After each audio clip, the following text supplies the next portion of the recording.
Donc ce projet a coûté environ 25 millions, qui a été cofinancé à 60% par le syndicat mixte en charge du CUCS.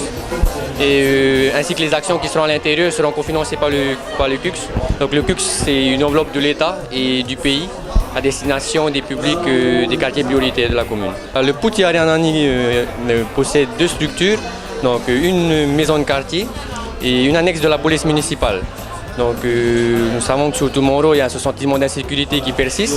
Donc le conseil municipal a décidé d'installer cette annexe de la police municipale pour réduire un peu ce sentiment d'insécurité de la population. Et cette maison de quartier, bien sûr, c'est pour offrir des activités diverses, ludiques, éducatives et surtout sociales. La majorité des enfants de Outoumoro auront la possibilité de venir sur la structure, vivre des activités éducatives encadrées par une association, des professionnels.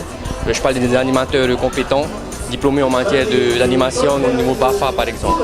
La commune de Punavia a décidé de s'appuyer sur l'association Espoir Jeunesse de Punavia.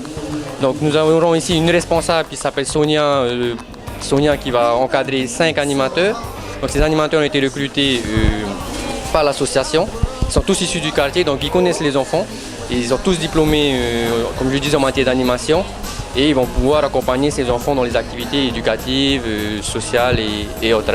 J'aimerais dire que c'est une structure qui a leur destination, qui peut venir comme une maison de quartier, c'est ouvert à tous, qui n'hésitent pas à venir. Au démarrage, ça va être ouvert de midi à 17h. N'hésitez pas à venir vous renseigner sur les activités qui sont proposées dans cette maison de quartier. Et bien sûr, la police municipale aussi, avec sa brigade verte qui sera à l'écoute de la population en matière d'intervention ou quoi que ce soit. Alors nous sommes chargés de mettre en place le planning d'animation sociale et donc proposer des activités pour cette population de Outoumoro qui va de 5 à 77 ans. Les thématiques que l'on va aborder durant les 3 mois, octobre, novembre, décembre. Octobre, ça sera la cellule familiale. Novembre, la sécurité routière avec la toxicomanie. Et décembre, l'environnement avec la biodiversité. Par rapport à ces thématiques, nous allons travailler sous des sous-thèmes. Par exemple, pour le mois d'octobre, étant donné que c'est la cellule familiale, on va faire intervenir des professionnels, des partenaires qui vont sensibiliser et accompagner cette population sur comment rédiger un CV, comment faire une lettre de motivation. Ensuite, Fareta Mahao pour les problématiques rencontrées dans les familles et comment accompagner les parents dans ce genre de situation. Maintenant, pour les 2 semaines d'ouverture, on va essayer de tâter le terrain et faire en sorte que l'on puisse travailler avec ce public et être à leur écoute pour savoir quels sont les projets qu'ils souhaiteraient, eux, travailler davantage. Nous avons 5 animateurs. Nous avons procédé au recrutement il y a 2 semaines et un des critères du recrutement, c'est d'être issu de Outoumoro. Ensuite, un niveau BEP pour pouvoir accompagner cette population parce que les statistiques disent que le niveau moyen sur Outoumoro, c'est le BEP. Donc, on n'a pas voulu mettre le bac pour pouvoir empêcher ceux qui ont le BEP de pouvoir postuler. Et être BAFA pour avoir un plus pour l'encadrement des enfants. Donc on a 5 animateurs des 5 servitudes sur Outoumoro qui va de la servitude Tepahehe au quartier Aripeu.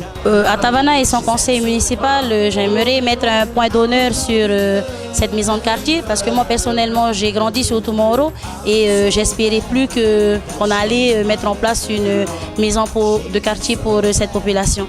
Et aujourd'hui pour nous cette inauguration c'est énorme parce qu'on a un point de repère maintenant, on a un point de rassemblement surtout pour toute tranche d'âge et un lieu d'écoute.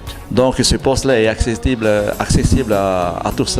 La brigade est située avec la brigade verte, donc épaulée par la brigade de permanence. Donc le fait d'être là, c'est une grande attente de ces habitants sur le site de Outoumoro. C'est une bonne chose ce que le maire et son conseil municipal a mis en place.